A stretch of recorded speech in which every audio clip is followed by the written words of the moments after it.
BWRLM253.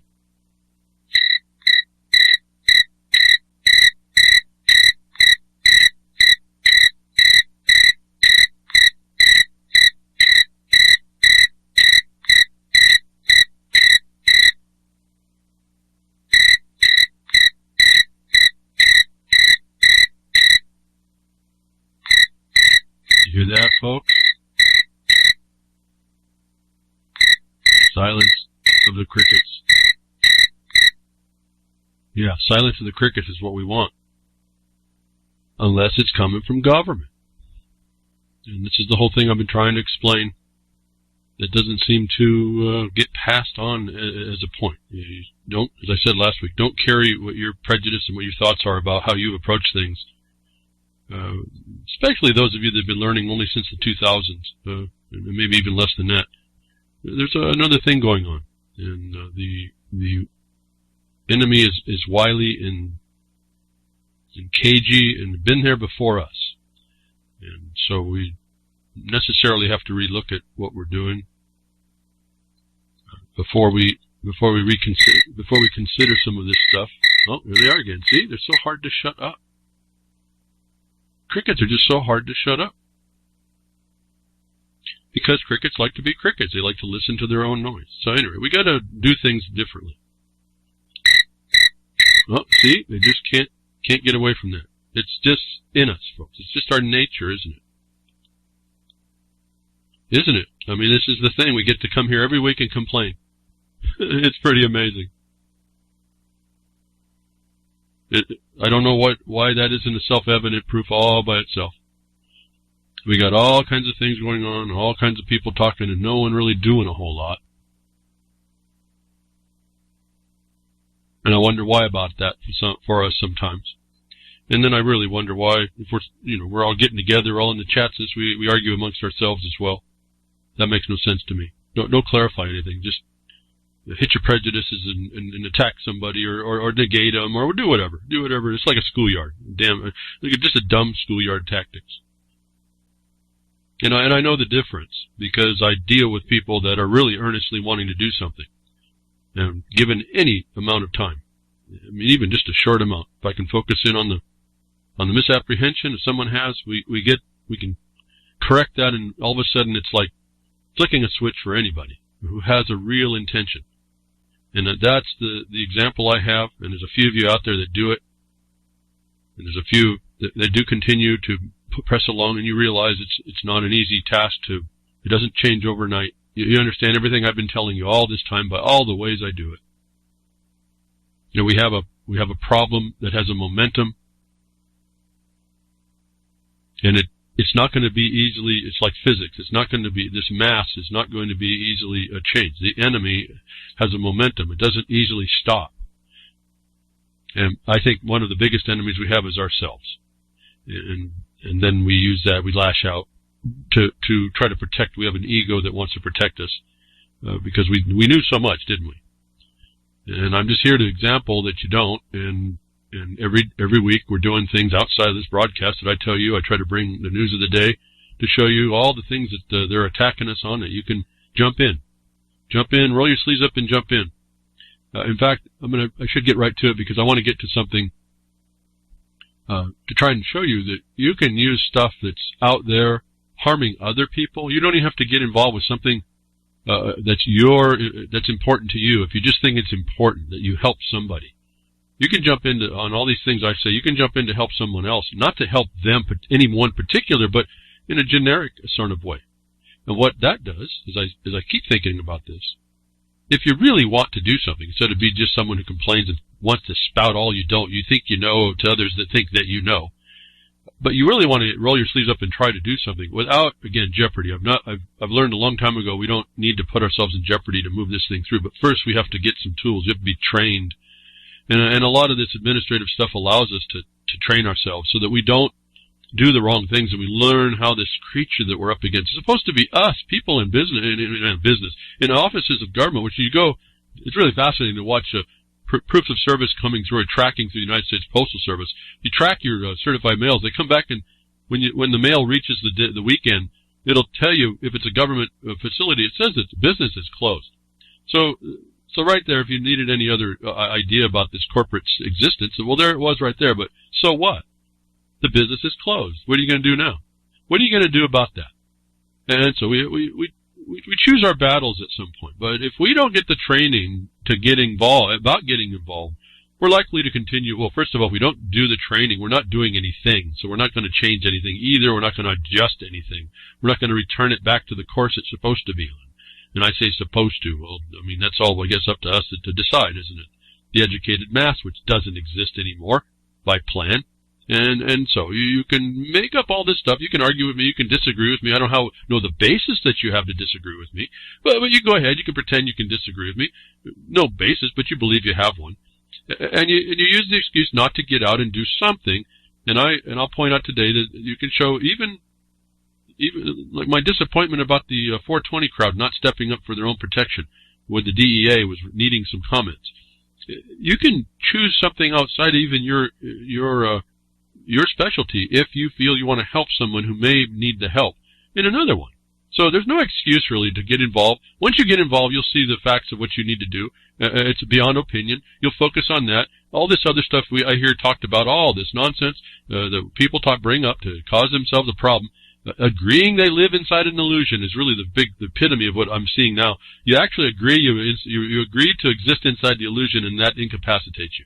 That's got to be the biggest mental illness I've understood. And yet there's a whole process of things out there that overtook us that we were supposed to keep off and then throw off, that we don't address. And here's kind of how this works. I guess it came up here. Remember, we're talking about silent weapons, quiet wars. The fact of the problem is the electronics that the technocrats put on us. But then there's this big excuses that goes on, and it seems to go without real notice. And if there is a notice, it's not much of a fervor, more than the cat pictures than videos I see, more than the memes I see passed around that really go nowhere, more than lots of things that do nothing, actually, in ultimate function, where you would think the rubber needs to meet that road. And so we are creatures of habit, just like the enemy is, and I don't know if you appreciate that analogy when you're going to address an enemy. When they have a habit and a custom of what they continue, how easily they fall into a trap you can set, and this is what you're really up against. You're not in that, you're being invaded or trespassed by it. And so anybody who takes on these identities and believes you're trapped by it, all that you know, that you don't put into practice, that you continue down the road of servitude by whatever thing you see, is still your accessory to the crime against you. And that's not the problem of the one now who is imposing it. That's your problem. You've now consented into it. But here's how they start to get you off the point. In this little story right here, T-Mobile is sending a mass text warning of industry-wide phone hacking scam. Really serious. It is a serious problem. Do not underestimate the seriousness of the problem. But what I found fascinating about this is how they go about and evade their responsibility to it. They give these things big old name, fancy, complicated names, and they get you to think, as you read through the story, oh wow, we have a real problem. And then you, as the technocrat's victim, you accept that you have a problem here that you have to continue to do, instead of really the action that you ought to take, which may be to give it ahead of time. How about you just stop putting your money and your time and your signature on these contracts that give them this kind of a power to dupe you all and continue to be duped. And this is just an example. This happens all the time. This is partly why I just bring this out on this point. It's called a phone number port out scam. It's called a phone number port out scam. It's an obscure term, but it refers to the relatively simple, highly effective, and dangerous hack. So now they're telling you that something's going to hack your system. The scammer calls T-Mobile or any other cell phone provider, or goes to a store and impersonates the target victim, requesting a new SIM card from the victim's phone number. The same process works also by, quote, porting the phone number to another provider, giving the attacker access to the victim's phone number. This type of attack is also called SIM hijacking. Sounds all technical, doesn't it? Sounds all they can get in your phone and do something digitally, don't it? Once the provider issues the new SIM the scammer can take over the victim's phone number and then move on to other targets that are linked to it, such as social media or banking accounts. Once the hacker has control of the phone, they can use it to reset the bank password by asking the bank to resend a reset link via text, for example. And they go through and talk to you about how someone got to have their phone SIM hijacked and that they lost $2,000 out of their bank account. I immediately logged in my bank account and voila, $2,000 were gone. And so they get you into this story. That's a very technical term called, I think it's all electronic going on, phone number port out scam and SIM hijacking. When, folks, I just wanted to get the whole point of this without going on. There's a whole bunch to read here about how they set you up for the takedown. They put it on you, how you're supposed to protect yourself, how you're supposed to get a double authority PIN number to protect you. But this is not some hacker. This is your own system provider-wide industry that hands your information to someone who's working with them to scam you. And I wanted you to look at this because this is not a port out a SIM hijacking. The company is handing your information to someone who convinces them that they're you. Totally irresponsible to the problem. Putting it on you like what you're going to do is actually going to protect what they have caused. And it's industry-wide. And so, look at the mechanism here is, I guess, my point on this. Look how they put it on you again, and then look at your legal system. Your legal system. They continue to do it. It's the same plan over and over and over. And we fall for it, and we're going to be conducive to it, and we'll get stuck in the wrong answer about it, and the perpetrators will get off scot-free. Now, do you want to read more? It should be pretty simple. This is the tool of weapons, of those silent weapons for quiet wars. Your phone, they tell you in the article, your phone number has increasingly become a key to your whole digital identity. Now remember about this identity. It is critical. Voila, $2,000 were gone. He added, remember he said that. That's your digital future, folks. Remember that little joke that went around, a cartoon, and it's gone. I'm talking to your banker. Yeah, they were telling. They're telling you all about that. Problem is, the company is an accessory to this crime, and correct, handing and hijacker your SIM card, aren't they? And I guess that's a question to you, aren't they? And what are you going to do about it? Continue to be crickets to it? You're going to take your money and run to some other industry-wide problem? Or what? You're going to band up and try and figure out how to have them companies not give away your property, or at least your digital identity, given that you have one, given that they're going to impose it, and that you agree. Well, how? You agreed by the application and contract you signed. Everyone thinks it's some fancy thing you're doing. It's not. You're doing it to yourself. Actually, that's a really big... people who claim to know what's going on keep blaming the system for their continued agreement. It's really fascinating to me. So, these phones are a problem. They have been, I call them concentrated evil. Don't get me wrong, the technology is super cool. But it wasn't made for us, and it wasn't made for a plan that we set out. And that's my main problem with all of this stuff. It's not really the fascinating things that we do. It's what people grab them on and plan to do with them against us. Like somehow they had the right. Somehow I don't get that either. But let's move on to what these phones can do. And again, you can keep on, you can go ahead and keep plugging into this circuit that they have you on, and you're going to suffer. And the suffering means you continue to agree, suffer whatever the side effects are, and wherever you talk, with the license of government gives business to exploit against you and against law. And that's what the license does, doing things that are otherwise not lawful. Understand how this applies. Again, I hear lots of people reading, lots of people want to say they know some stuff, but they don't apply what they know. It's not that they don't know it. As I've pointed out numerous times, you can listen to someone that's 100% correct, but they're completely 100% wrong in context or application. And so this is what I notice is going on now. I don't know why I didn't really fixate on it before. I've got to be careful not to get my own obsession going, but it's a criticism. I think it's a healthy criticism to show, and this is why I say I'm challenging everybody on my work I don't say this to be not challenged if it's incorrect, but you better, you bring your game. Your A game has to come, and you got to show me how it's incorrect, and not by your opinion, but how we can see the objective black and white working, and in application, in context. As I've said before, definitions, they give you a good foundation. As we keep working, I hear people talking about all these definitions, in all that they're doing, and that they trapped in this condition. I think I heard it right before the broadcast here a couple hours before, and it's all subject matter specific. And if you don't give it that specialty, you're missing a big clue. But so they get us into this automaticness, our own habitual nature. This is the Protocols of the Elders of Zion, a partial listing of your human frailty and the people out there that have been exploiting it since prior to the 1900s. It should give you an idea of how little you know about yourself.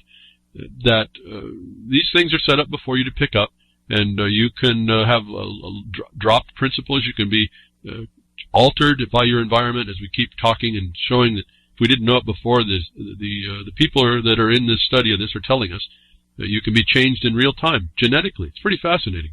That's totally outside of what I was aware of, being told. And I thought I was a fairly astute scientist, at least. I was thinking I wanted to go into all that stuff, and I'm still inquisitive a bit. But there's things that beat that out of you, and you find out certain other issues that there's a certain way to go after things, and I don't see that going on. It causes us to go into these problems, and then you find out this is all these knowledge, all these people working these efforts are working towards somebody's plan, and we don't know what that really is, but we can see the culmination of it. That causes me to tell you that the Silent Weapons for Quiet Wars is what it's telling you. They do it in a kind of obscure, electronically languaged way, but they're telling you that there's a circuit slot waiting for you, and you'll plug yourself into it. And that circuit slot is made in context of its definition set, its function. And it doesn't matter. It's kind of like an A to D to D to A converter. It doesn't matter what you come with. Once you plug in, your efforts are converted to the need of the system, the hive, the circuit, the Borg, whatever you want to call it. So here's a side effect problem with these phones. Continue to put up with their nonsense, and that they go so-called SIM hijacking is them handing your information to a thief, essentially, and they work an accessory to it. But the use of this phone is really sinister. With teen mental health deteriorating over 5 years, there's a likely culprit. They talk about suicide. This is going to be a little bit of a theme, not a dark thing, just a way of identifying. There could be underlying causes to everything we see, and it's up to us to identify them. There's been a culprit in the teen suicide increase in over just the last 5 years. If you don't think things changed pretty quickly by technology, that the use of phones is the main culprit. Now, even if we were looking, well, this is okay, just people looking in studies, I think I'd rather err on the side of caution, given you're talking about this is a terminal event inside your terminal cause. In other words, your life is a terminal event. We die, but this is a premature terminal event in having a potential causation that I think you need to pay attention to with your loved ones. So they get us plugged into the technocracy, and this is all planned to have a certain amount of effect as they control population as well. Remember, I've said the Title 50 explains the government has given it, however it has the authority, it's given itself, folks, it has the authority to give itself license in order to kill you, or a certain number of you, as long as it doesn't affect the whole to any measurable or appreciable manner within the context of the plan and program they want, these people in government. And it's not anybody in government, maybe more the bureaucrats, but see, governments go through are indefinite persons that will last forever or until they're stopped, and so they have a life idea different than most people can conceive, and that's what's being manipulated or adjusted or planned for. So here your teens are getting deteriorated, committing suicide. I want you to consider this as an element of as we talk through things today about causation and what's out there. It's all out there to cause, it seems, the same type of thing, only in a more small portion of society. So this is the sneaking up on society. You don't know it's there killing people in vast numbers. It looks like it's small, and they spin it off like it's small. And this theme started, I think, as I got to see in this, I already had this on my tabs, but it started to become more clear about this small percentage of people that are being harmed by lots of different things. And it goes underneath the radar for most people that, it's only a certain amount, so it's okay. Well, it's not okay. And we tend to do that, especially when it hasn't affected us, and then all of a sudden it affects us, and now it's not okay. And this is part of our problem. But word to the wise, folks. There's this radiation, these phones, the proximity, the tender age, the epigenetic causes, the environmental causes are there to warn us off of all this stuff that is harmful to us, that impacts us in negative ways. I haven't seen anything that's a positive yet, really. I wish that I could. There's other ideas that said it should, but the technology that's chosen doesn't allow it. So that's up to us as well. Moving on to our health, in our health 6 segments about the government giving itself license to kill you, harm you in some way, to actually bolster more of its bottom line. Essentially, if they make you sick, then they're going to have pharma, bio, chema come in, and they get to feed off of you as a parasite. Then at some point, it's no different than, let's say,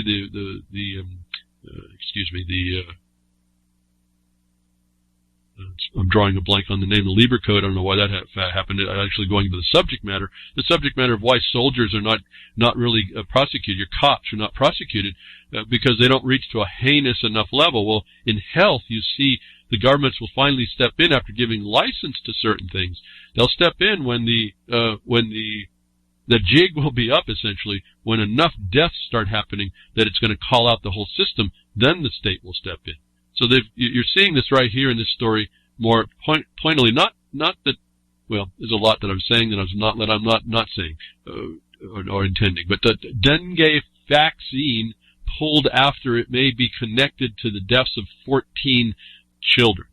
And so, as against the fraud of protecting the women, children, and the indigenous under the international specter, when 14 children died, all of a sudden this raised this dengue fever vaccine up to a point where the government has to step in order to say, wait a minute, that's going to cause too much attention to this thing we've been last week we found out was sterilizing 500,000 women and girls. It comes out. See, the secret comes out, no longer transparent. You don't see through it. And now we've got to call attention, so the government stands in and look, it looks like it's the great hero when it does so, but it was the causative agent to allow the license to harm you in the first place. The Philippines stated on Friday that an anti-dengue vaccine, Dengvaxia, cool names, huh, may be connected with 3 deaths in the country, according to the government-ordered inquiry, that the drug is not ready for mass immunization. Enough said. They let it go through with not ready. The government, the agencies, the judiciary has to step in. All delays to the rights of not harming you in the first instance proves to you they're willing to harm you in the first instance until it reaches a certain level. Not saying that dengue fever is not something to cure and not to avoid, try to figure out, but that's certainly not the way you want to do it. What I'm showing you is the altered reality that you live in, that you didn't quite realize the government doesn't sit first to protect you, it sits to protect its bottom line. Then we hear this report, and this starts to speak more to John Rappaport's pointing out that these vaccines don't actually vaccinate against the thing that'll harm you, and we don't know really what they're doing, but when they find out they're novel virus and things like the pig fly flu, all this seems to be consistently tied together, comprehensively moving together, no changes it seems. That teacher, a Texas teacher no less, on life support after contracting both strains of the flu. It's like both. Actually, it's not funny. This little woman's about near death. She contracts both flu, and the big question they had was they couldn't understand. They said, I don't know what the problem is. She had the vaccine. So what's the problem, folks? Is she had the vaccine. And this is the government has promoted that this is supposed to be an end-all be-all, and they don't work. But until it becomes noticed that and no one can answer it. See, that's the uptake. There's nobody that can answer to this. You can't, she got the vaccine, and then she got 2 strains. Well, we know the vaccine doesn't work if it's not on the strain, and even then it only works in partial cases, then not everybody gets the flu. It gets the other viruses that the vaccine won't even touch. Is the condition of your medical profession in the United States of America and around the world, because we're seeing the Philippines, we saw it in there's 4 other countries that all had the same sterilization problem last week that we talked about. But this is the government's giving themselves license to harm you for the bottom line. They wanted to know, they had a question, they didn't understand what was going on. She had one shot back in October. And I wanted to know, well, what's the question? There's your answer, but see, they don't want to tell you this stuff. Now, how does she get 2 flu strains when she had the vaccine? Proves everything that we've been talking about, the whole medical profession, what it doesn't do, what it does do, what the CDC is all about, what the regulations are about, what the government licenses to give itself license to harm you is, in this one effort. Now, again, for those of you that want to work towards something, I say this is a case, this is an evidence you put in your bag of evidence to go after this condition. It's on and on. And I think people acknowledge that it's there, but you won't pull together the information to go after this, to shut it down, to make it the thing it's supposed to be that the government wants to cover up. Why do we sit as crickets to all this? I really don't get it. They don't understand what's going on. That's because they don't understand what's going on. There's the truth. Self-evident right there. We don't need to go farther. Your license to be a doctor is your license to commit a crime against somebody, to some so-called ethical standard. Your license to produce medicine under license is your license to harm somebody to some standard.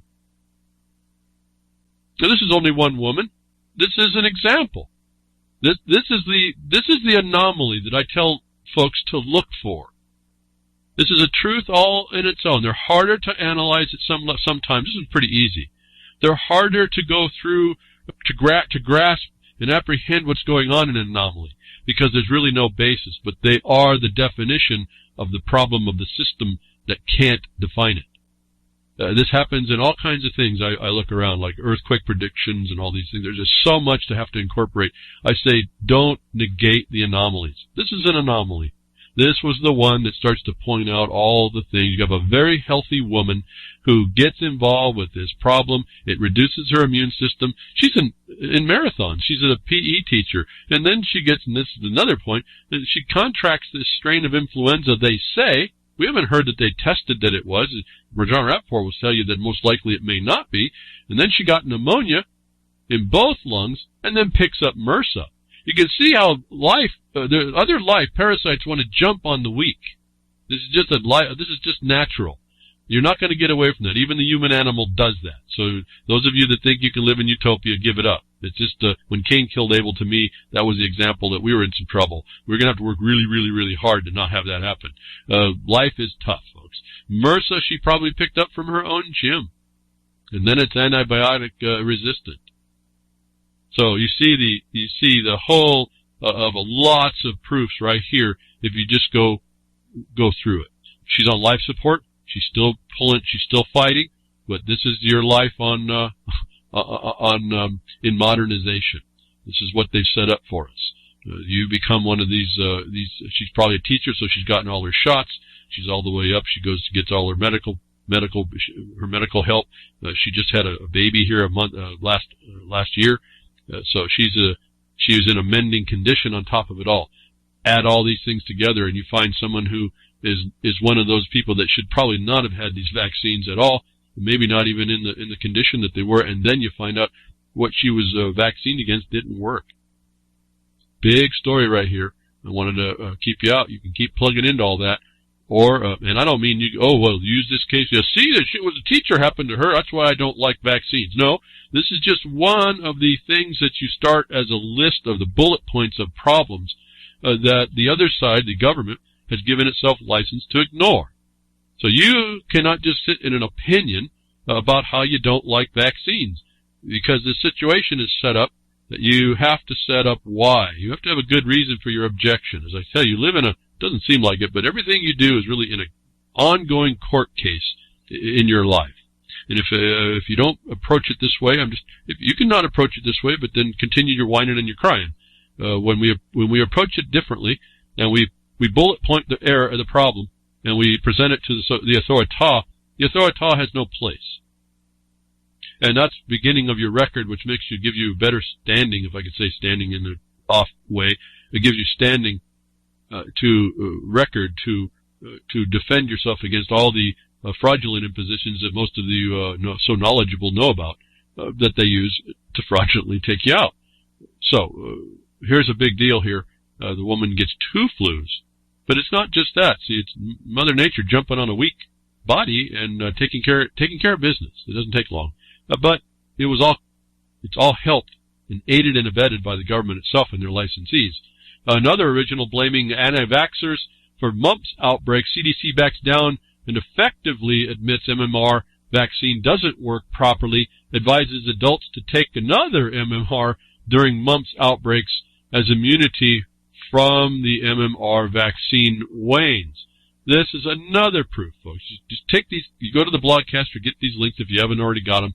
That was a summary of what you're going to find. And the reason why I read the summary and not the article is because the article that you read that came from I think MMSN or whatever the hell the mainstream media, it mealy-mouths the problem. That summary is a lot better what you're going to read then I don't have to read the actual article, because you will not necessarily, if you have to read between the lines, and that's why they said essentially, when you see what they're saying, in fact, they were using the live virus. They were actually giving you shingles and giving you mumps and giving you these things that they now are the new MMR vaccine is now not a live organism.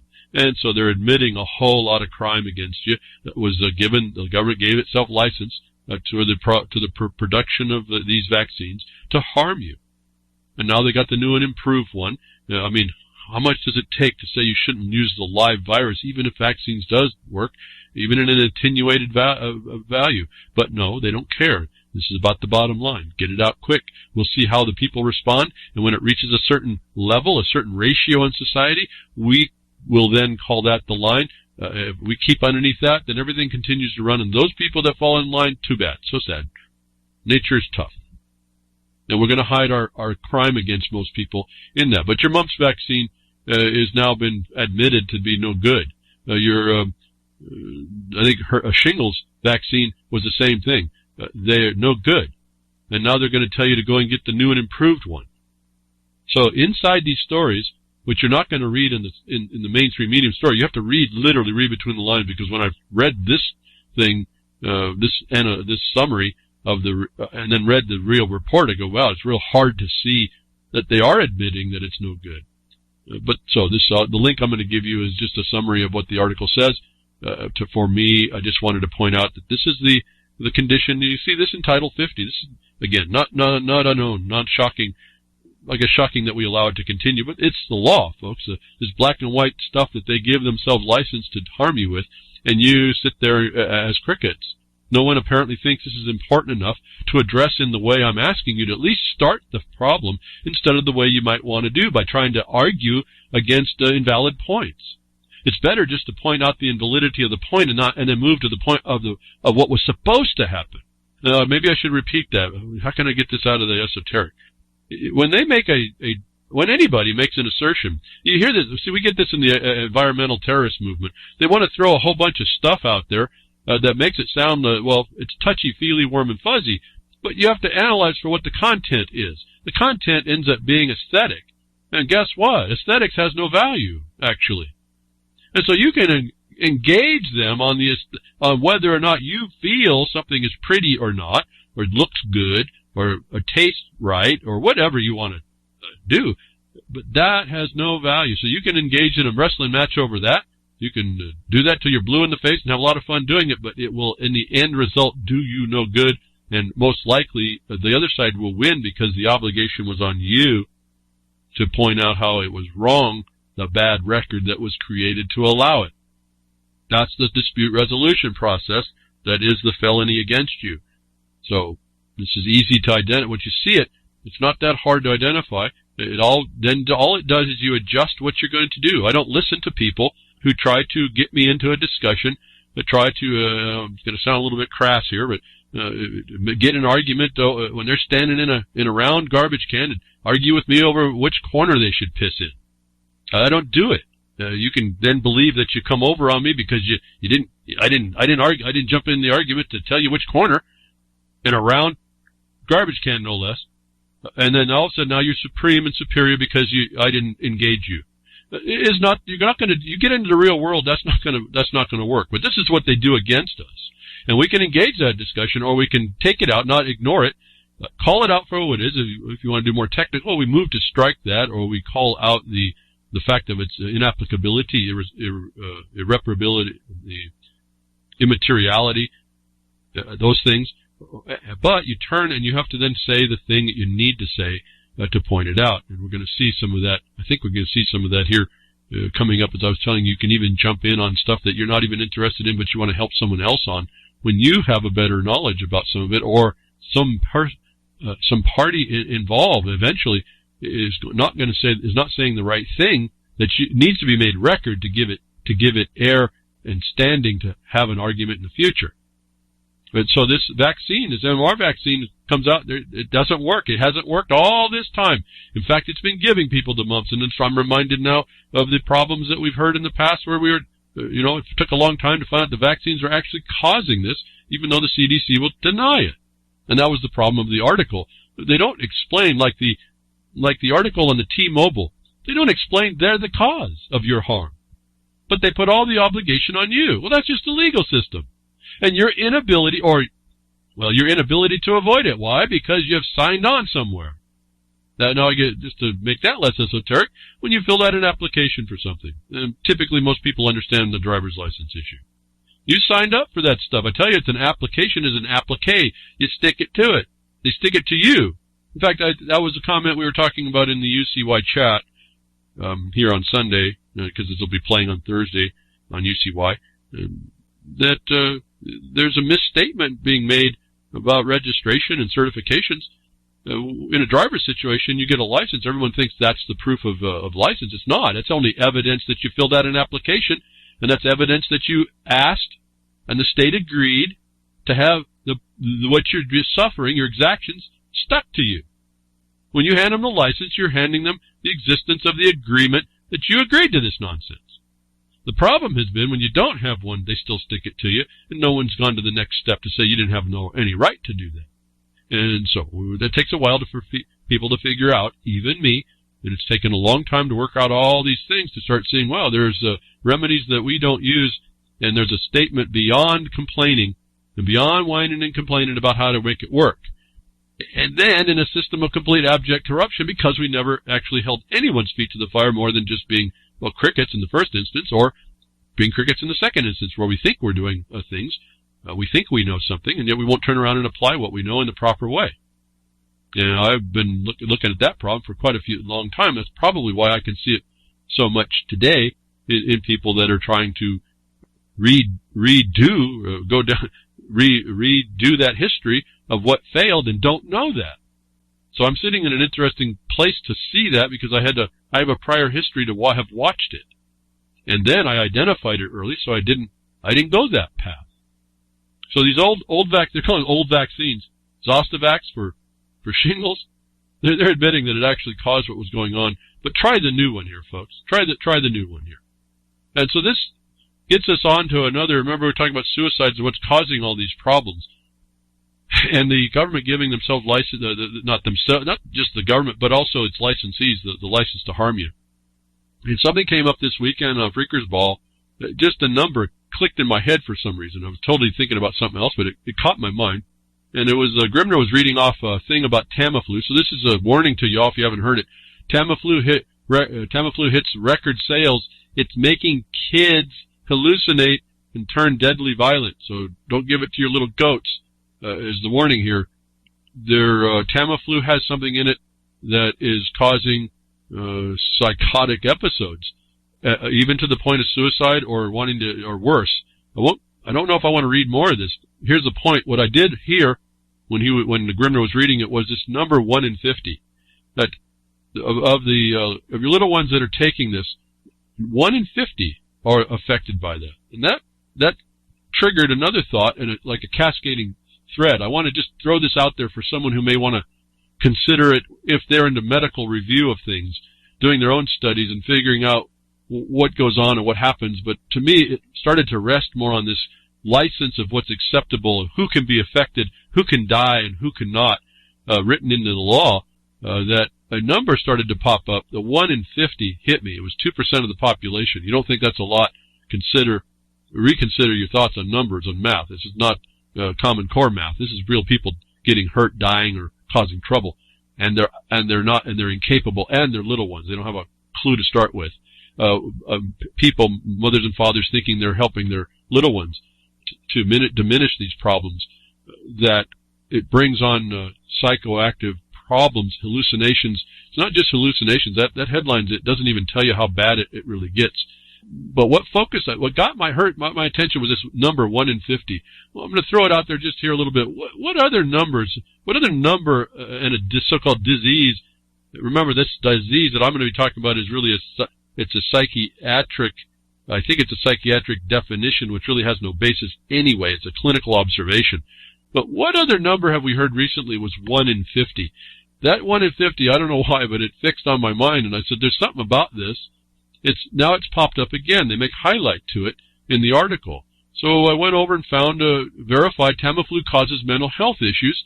At website CCHR Florida. It's the health group for Florida, Center of Disease Control for Florida, and they admit. So the government admits this is actually causing problems, not just some conspiracy theory. Not that I didn't think it was happening, just now I have a government source admitting to it. Remember, you get them to speak. Now I'm trying to track down this idea. I went over and I wanted to see this thing that Tamiflu is, Tamiflu, has actual studies of fatal neuropsychiatric adverse reactions for taking it, and a causal relationship study with it for little ones. And so that this is known. Okay, this is a known issue. Did they block you from getting this Tamiflu at the store or from the doctors wherever you get it? I don't think so, because they actually have a great number of people that they have a number 1 out of 50 that they've been allowing to do this.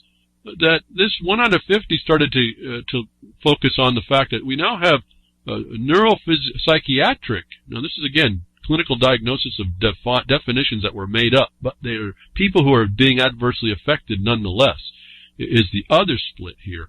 That I started looking around about in the records and the causal relationships and tests that I could find around just very quickly on ResearchGate, and I found suicidal ideation among children taking atomoxetine. Okay, here's another one. Well, guess what, folks? Atomoxetine is another antiviral chemical, like the Tamiflu is supposed to be. And this started to get even more interesting then, that looking at, you'll have a link, you can do it yourself, atomoxetine at 1 in 50 search comes up with all kinds of things that this antiviral chemical it has the same number, 1 in 50. So those of you that have kind of bots and can do searching out for certain words, maybe you search out this thing and see, maybe there's something to this 1 in 50. This is just conjecture. This happened to be just a side thought as I was listening to Freaker's Ball, saying, well, there's something to this number, and my mind saying about Title 50, the number that they've allowed to be harmed in this country relative to any particular chemical. And consider all the thousands of chemicals that they allow you to be hurt, and that's okay, was really the underlying thing. So atomoxetine, the risk of psychotic or manic symptoms in children and adolescents, is a continuing theme in these antivirals. And then I ran across this interesting thing, which is really brings us back to the beginning of my thought process of the number of 1 in 50. Where else have we heard that number for years now?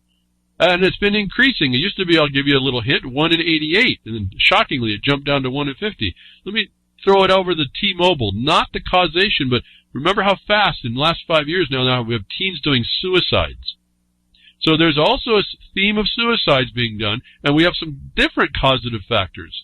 But two of them come together in this Tamiflu issue, and which are antivirals, and now there's atomoxetine, which I then read, what do they use it for? This is a story from 2009, so it's not like it's been not known.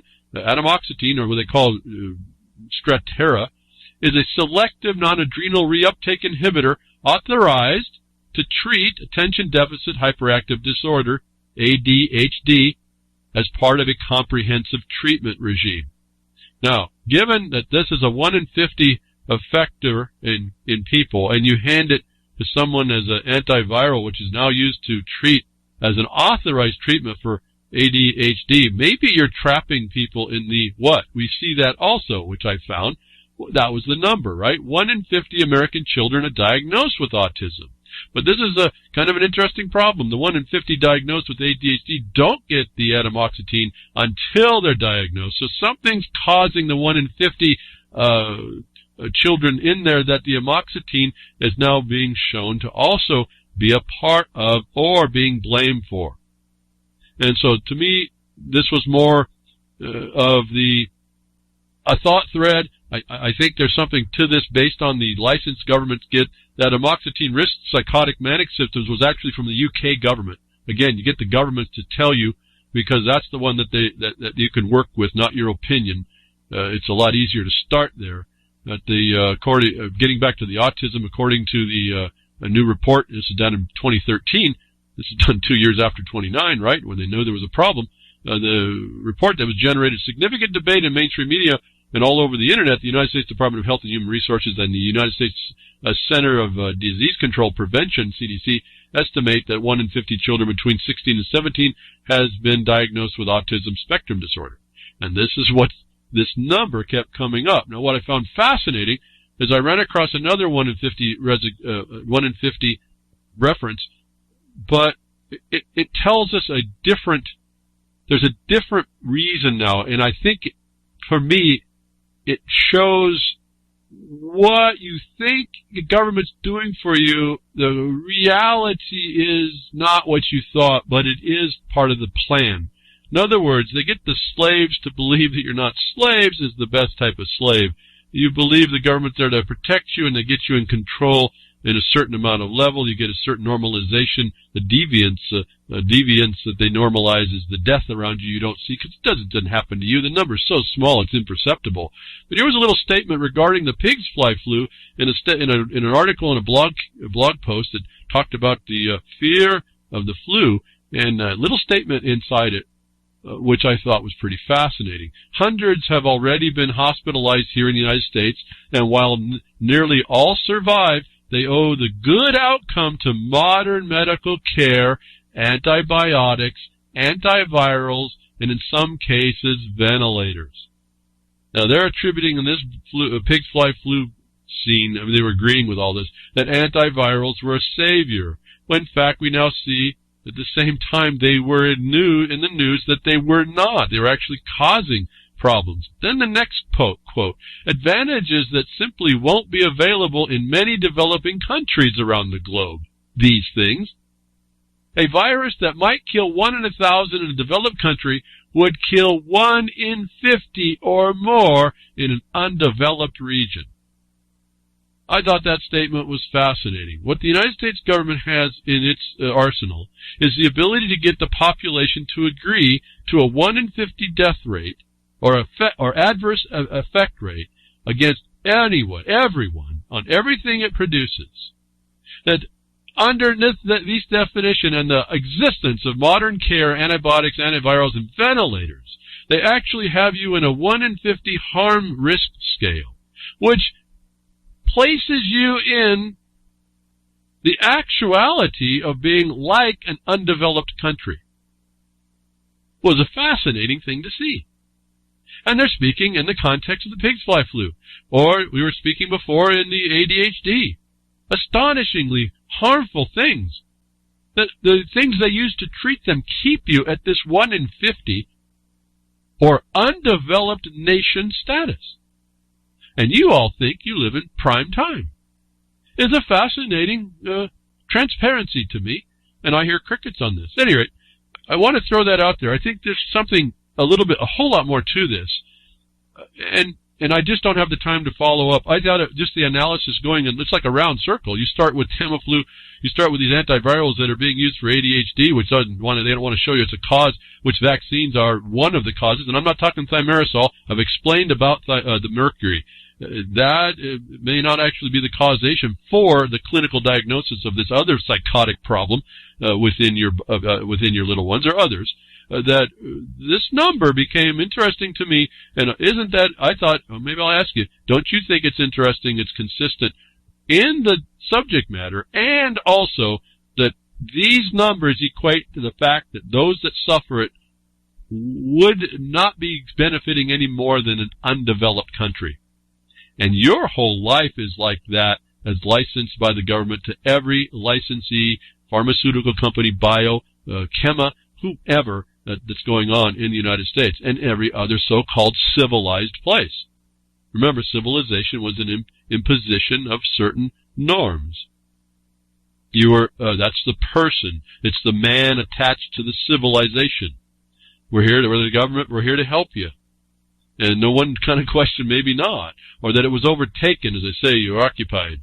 You got a whole bunch of things going on. But this is fascinating to me, how it ties back around to find out the definition as a reference would be that if you live in a place that allows a 1 in 50 causation or harm, you're living essentially in an undeveloped country. And I want you all to think about that, because that's the United States government has, in its titles, has agreed to allow that. Now, I'm not saying that's the only ratio. I'm saying that's what's out there. Fear of the flu. And then they tell us that if you live in an existence of a 1 in 50 causation, you live in an undeveloped country, should scare you. Because that's what the government of the United States is allowing. That's one of the numbers I see. And we're watching the attack of the little ones through this should also be a real concern. So those of you that are interested and concerned, looking for a place to jump in, that might be another one. I'm not sure really where it goes because I'm not focused on that, don't have the time, but the connection is too coincidental to not have a purpose and a meaning. And I think in particular with the license government gave itself. How, I don't know. Arguably it's lawful. It's legal for sure. But it's all war. Don't forget this as well. As I say this Title 50, and I think everyone realizes what I'm talking about. Go read the title to that. Go read the title to Title 50 of the United States Code. And then now place yourself in the fact of what I'm saying. And I keep telling you, you live in a war reality. That's the war, I say arguably legal, what they've done. That tells you why they put these so-called licenses. These licenses are the soldiers of the army, of the military against you. And they've deemed a local civilian population's death rate equal to the undeveloped country to be adequate and underneath the scope of your radar. And guess what? It is. They're right. You don't notice it. You notice the people, you don't like the numbers, but you don't notice how they're doing this. Like I said, the false front. And in fact, what's going on, nature's pretty tough. And nature's can be tougher. And so this next story, you want to talk about the causation, and I tell you about novel means they're making it up. Well, nature's got its own thing, and nature has its systems, and it seems that none of that is ever put into the equations, or none of it seems to affect us, and we think little isolated ideas notwithstanding. Now satellites tell us it's not the case. And it's amazing to me how much people don't put two and two together. But this next story is kind of interesting. I'd like to hear the vaccine they're now putting this story out for that they're going to develop. Viruses falling from the sky in their billions every day. Billions of viruses fall from the sky every day, according to new research, which could explain why genetically identical viruses are often found in very different environments around the world. The first, in a scientific first, a team of international researchers recorded the number of viruses being swept up daily from the Earth's surface into the free troposphere, the lowest layer of the atmosphere, in which nearly all weather occurs. Now, I want to ask, and I did, on Twitter, behind a woodshed if you're interested, why is this a first? Why would scientists not have studied the background pollution of a viral environment long before now is a fascination to me. Why they wouldn't understand that the weather goes around world. Air patterns go around world, especially after we saw all of the dirt in Africa ends up over there in South America and farther. When we started seeing all this stuff, when you started smelling fish from the main coast of the United States, from China and Japan,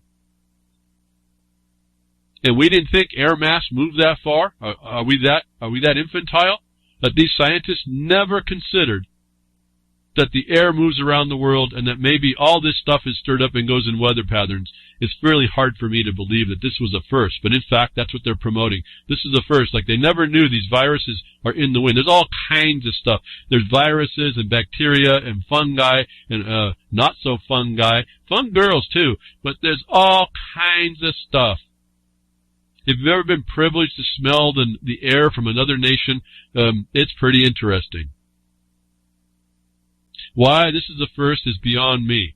Why they don't do a background check of the viruses in the sky and then tell you something's going on in the locale to you is always amazing to me. But this is the compartmentalization of knowledge. They get you to think it's only happening near you, when in fact we don't know where it come from. It is a pretty neat story to read, but it's also indicative of what experts say that they don't know. And guess what? But the billions of things coming out of this in the sky, you can't even see, folks. You think by the billions every day, just the viruses, let alone everything else that's blowing around, you think you'd see a thing or two. No, the eye sees nothing, right? The eye's not able to see all that. Yet it's all there. And guess what? Except for the flu season, they say. We do pretty well, don't we? Our immune systems are pretty neat. Pretty neat little creation we got going here. And you don't even have to think about it. But there's other people that have thought about it and how to exploit that. And that's where the thing I try to call your attention to. And they'll make all kinds of excuses like T-Mobile saying, oh, you have something, you're under threat. There's a hacker out there. In fact, they're handing the information to the thief. And they take no part of that crime against you. It is your government. I don't know what else to say. What else do you have to say? That we will proceed upon the authority of the lack of knowledge, the lack of actual science, and this is that adjective stuff I've been telling you about that we've been suffering at least in organization since the 80s. Now, I'm not going to go into farther than that because of the environmental consequence of adjective science. I know I have documents that prove, and I've read them behind the woodshed, that those exist, not as a question, as a fact, that this is what you're looking at. They're kind of these adjective scientists look out and they're not really scientists, but they're interested. They're not dumb people. They're not stupid. They're not really not scientists. They wanted to be a scientist. They didn't realize they walked into a university system that's universal, and it's outcome based. They don't understand all that, or they've agreed. They don't really question it because if they do, then they don't have food on their table, and so that you go inquisitively looking around and look at. We're such non-scientists, we finally figured out there's something in the air that we can't see.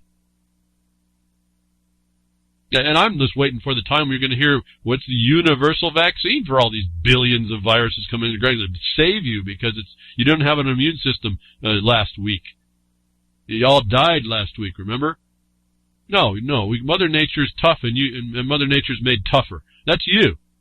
It's everything that survives the onslaught that the teacher so for some reason or somehow could not survive when it attacked, all that nature attacked her, that she was completely okay with before she got beat down by some causation.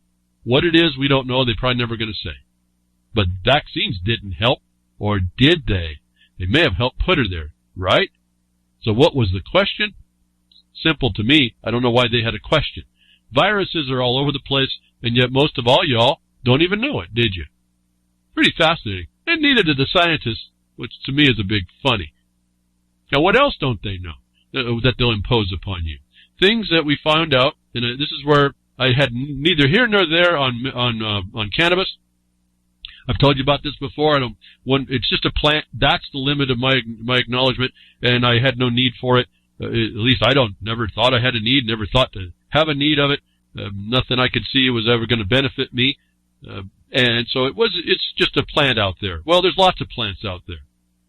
And they do lots of fascinating things, and they do lots of things synergistically with this beautiful defense system that can withstand tons and tons of virus, billions of viruses daily coming to the ground. And there's other things, folks. It's not just virus. They focus you on that. I think it's possible that the fungus is the worst. That's the kind of the interesting one. And I think all these things can change their existence. They shift. They're adaptive. Fungus, bacteria, viruses, they all shift to keep alive. Nature's tough, folks, but you're tougher until you get to the government. Then they want to exploit that and beat you down so they can make you needy and dependent. And so there's another thing and I think I can get to this now. I've been trying to say you can pick up a cause that maybe you're not too interested in, but you see the need for somebody else. We also hear in the news, and we're moving to the point of the subject matter here, this big, all of a sudden, out of nowhere, this opioid epidemic. That's now the big deal, and now there's a war on the opioid epidemic, and I talked last week, but why aren't they going, I think I was talking last week, why aren't they going over to the CIA and shutting down that organization and drug dealers and the network of drugs from Afghanistan to make the heroin that makes all this a problem, and then the pharmaceuticals companies that make the opioids and the doctor system that causes it. Understand these doctors are killing people, and that's still okay. See, this is underneath the threshold of everyone's awareness, and they think it's okay, and since you haven't died by it, you don't care. And so this is the threshold that underneath this is transparent, underneath the radar. This is the transparency problem for us. That the government will ban things that could help people, and they make a record that they use against you in this system. In the way this is set up, they make the records that make it look like they are justified in doing what they're doing. And that's the world and society you live in. Now you can turn your mind, you can turn your gaze from it, but then I wonder what you complain about. That to find out how to engage the system without jeopardy, and to not do it something that you get so emotional about, you can pick something like this next point. You didn't do it on the cannabis, when the DEA need to be slapped up beside the head pretty clearly within the record. But maybe you'll do it for someone else. FDA releases kratom death data, undermining its own claims about drugs' deadly harms. Kratom is this substance, comes from a plant and all this other stuff, just like pot. Only the way the FDA is creating it is now they have to show a danger because they've determined it's an opioid. In fact, it's a natural, it works out. I don't know anything about it. I'm going to tell you just what I read. You can read about it too. It works out that this stuff can actually help people who are addicted to heroin. So I look at this as the government don't like competition. They don't like the ability to extinguish what they have as their drug dealers and drug networks that the CIA creates through the heroin trade. But no, neither here nor there. I wouldn't even use that as a comment. Well, maybe a reference.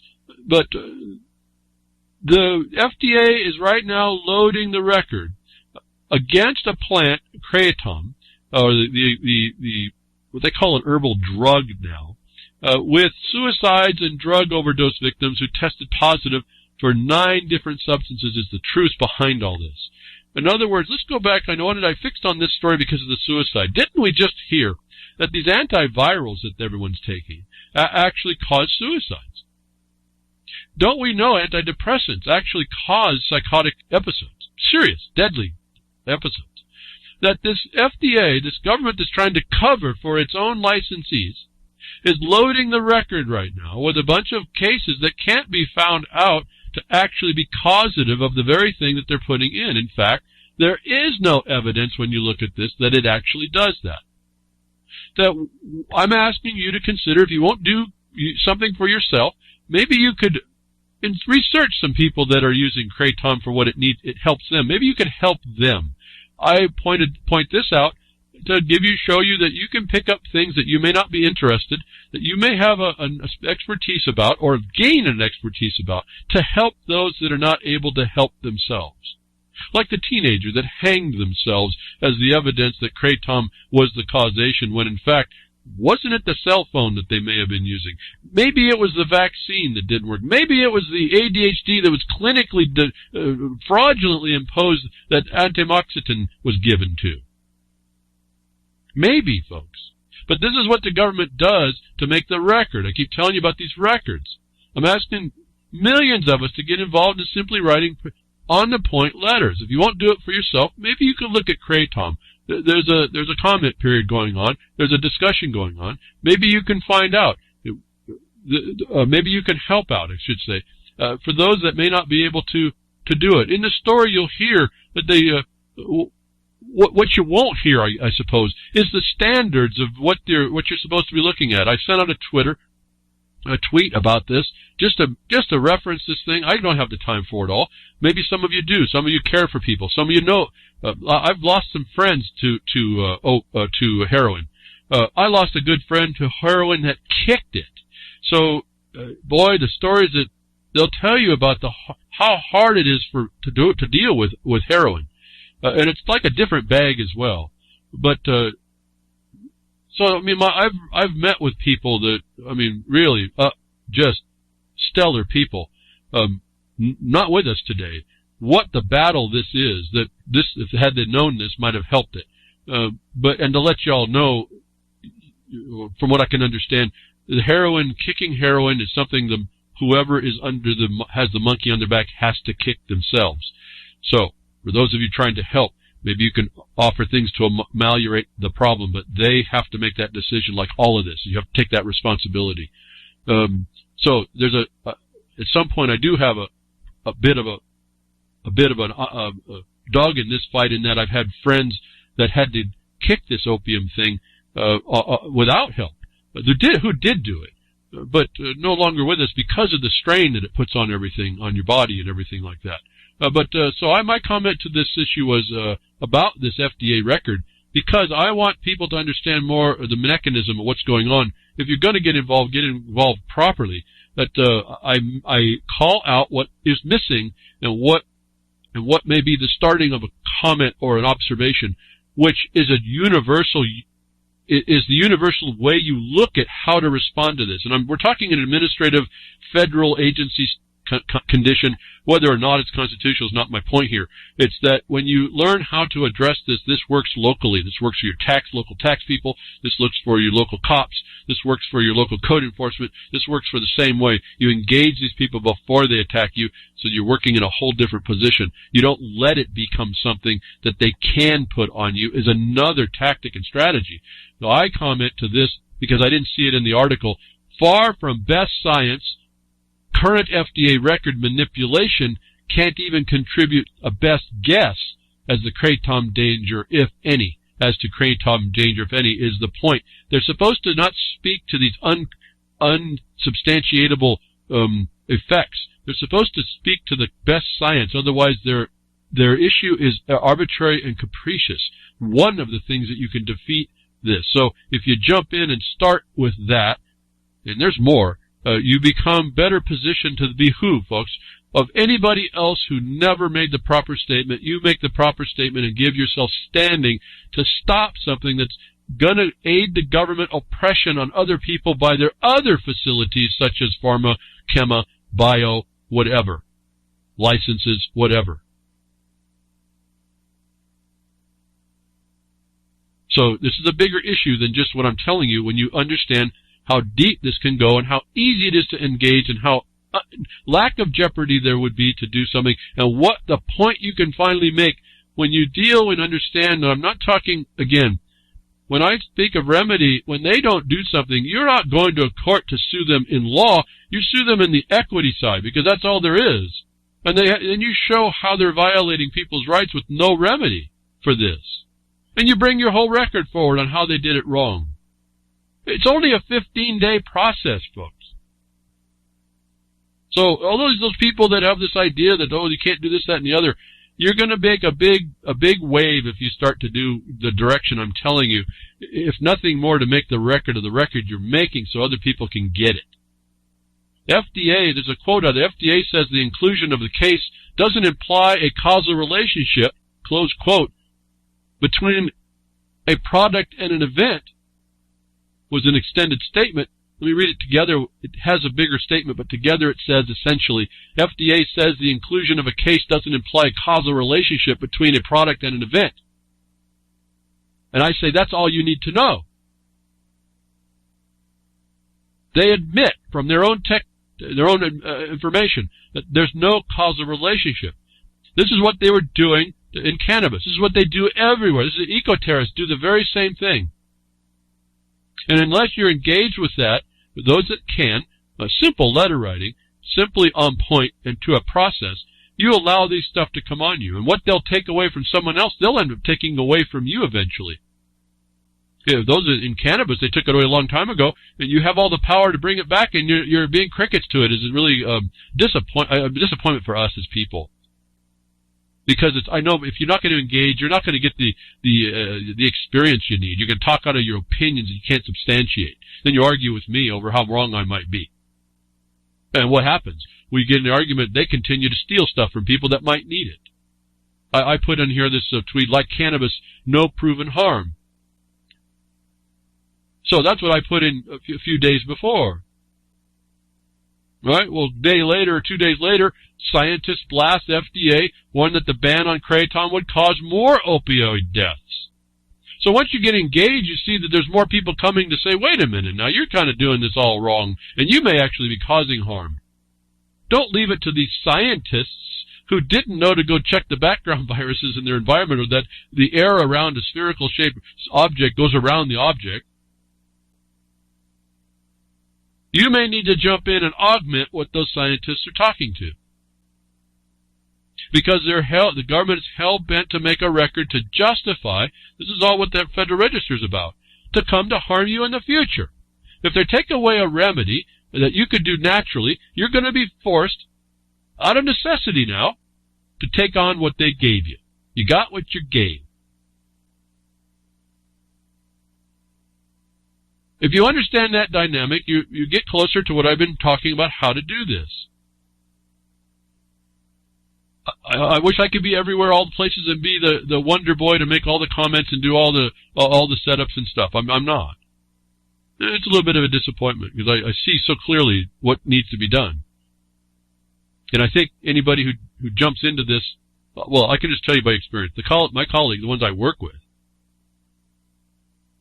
they get the intention, and it doesn't take long to get straightened up, and boy, there's a narrow path, and they go right after it, and they become effectual. In this case, this leads, because of the check and balance is to a court case, it necessarily it requires you understand your equity or your injunctive power, or your injunctive remedy. In other things, not everything it resolves in the courts. And you work so that it won't. In other words, you make the correct record here. Kratom cannot be banned, and people who need it won't be denied them. And you have now interfered with a whole other process and system which wanted it to be so. And when you do it correctly, and you're going to put egg or liability on the face of the agency people, they probably won't do this. And this is my experience. In other words, everywhere we go through the coordination side of this, and I say that because it's someplace you can go look, Title 43, USC 43, USC 1712, I think it is. You see the power of Congress saying to their agencies, you shall do this.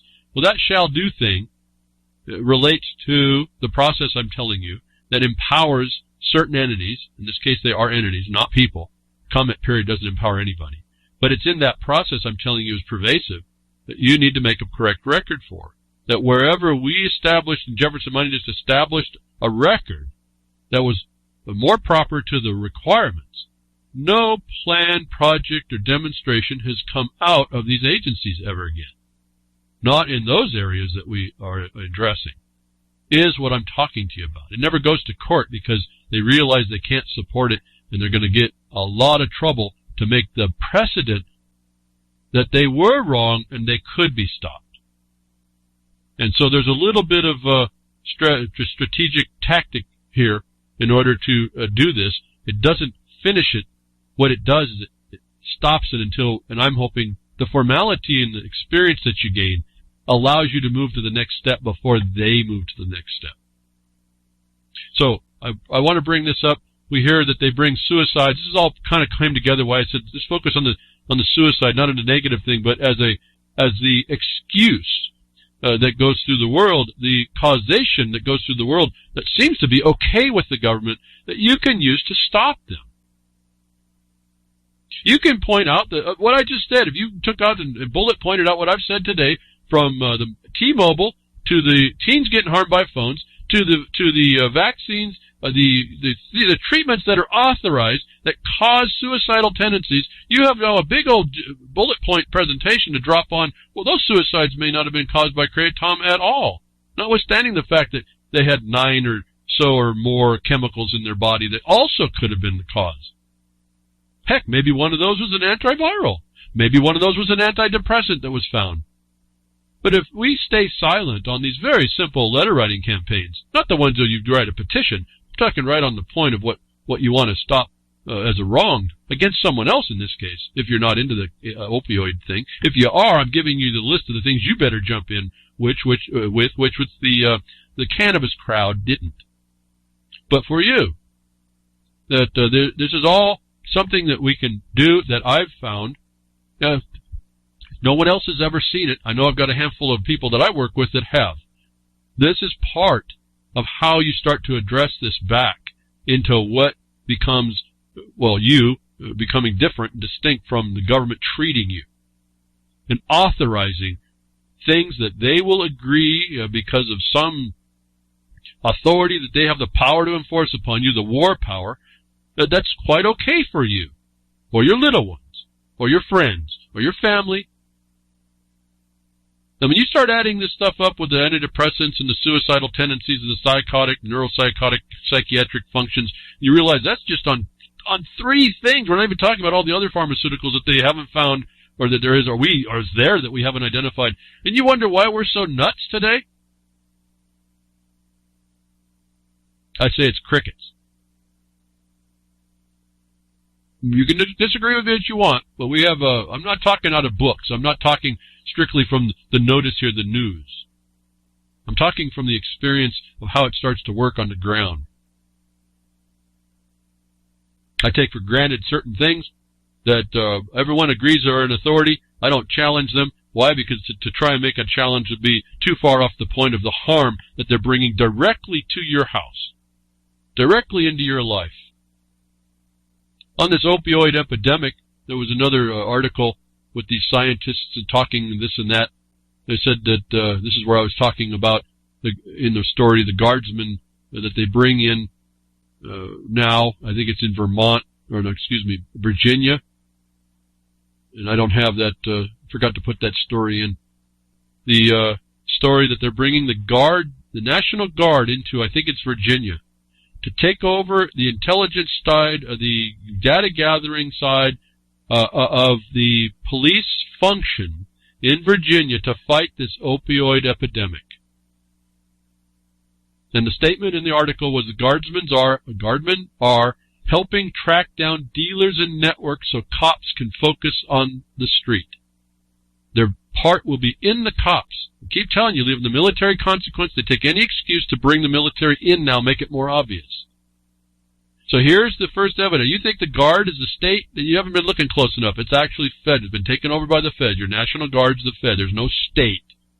There's no country called the state now like it used to be. It's all a federal districting of some sort. The Guard has now been tasked to go into this one state by the governor underneath an emergency. The war, the opioid war, you see it all playing out right now if you missed it. But the guardsmen are in charge now to look at the intelligence and data, and they're supposed to delineate all this for the police while the police can go out in the street. And my observation on this is I suppose this means being military intelligence. They didn't start at the beginning with the CIA in Afghanistan or other pharmaceutical companies. You're watching in Virginia a declaration of war against the people, utilizing your local cops to let them go out and beat you down, and the government will not touch its business, its drug business. They will not touch its drug network or its counter-drug network, the pharmaceuticals. It attacks people in the street. and it uses the military to do it. If you think I'm too far away from Title 50 and federal. So you can disagree with me on lots of stuff. Go ahead. This stuff is coming down on us. And I told you this was coming down a long time ago, and it was going to come down for whatever excuse they can come on and justify, because it's helping you. It secures you. It makes you safe. Well, no, it makes them safe. And it all follows the abandoned Lieber Code. And to remind you, why did I say abandoned? Because in the 2010 murder memo, they said they abandoned the Lieber Code and went extrajudicial. There is no judiciary in this country at this time. Not from the power. Not from the one that can come and hurt you. Use those cops to go ferreting you out and have the military intelligence guiding them locally. No, they don't go after the CIA or Afghanistan. They don't go after the drug network we talked about goes through Africa. And we reported behind this that Israel was involved in that as well. They don't go after all that. No. They're gonna. Well, you think the military, the state, the guard's not over in Syria, folks? That they could?